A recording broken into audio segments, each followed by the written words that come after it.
పూరా local. Welcome to పూరా local.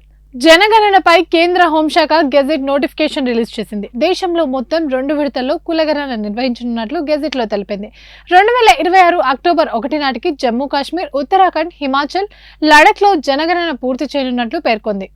2027 మార్చి 1 నాటికి మిగిలిన రాష్ట్రాల్లో జనగణన కంప్లీట్ చేస్తామని వెల్లడించింది. జనగణనతో పాటే కులగణన చేయాలని ఇదివరకే కేంద్ర ప్రభుత్వం నిర్ణయం తీసుకున్న విషయం తెలిసిందే. ఈ నిర్ణయం ప్రకారం జనగణనతో పాటు కులగణన వివరాలను కూడా కేంద్ర ప్రభుత్వం సేకరించనుంది. దేశవ్యాప్తంగా 16వ జనాభా గణన 2027లో జరగనుంది. మొత్తం 2 దశల్లో జనగణన జరగనుంది. మొదటి దశలో ఇంటి జాబితా ఆపరేషన్ ద్వారా గృహాల పరిస్థితి, ఆస్తుల సదుపాయాలకు సంబంధించిన వివరాలు సేకరించనున్నారు.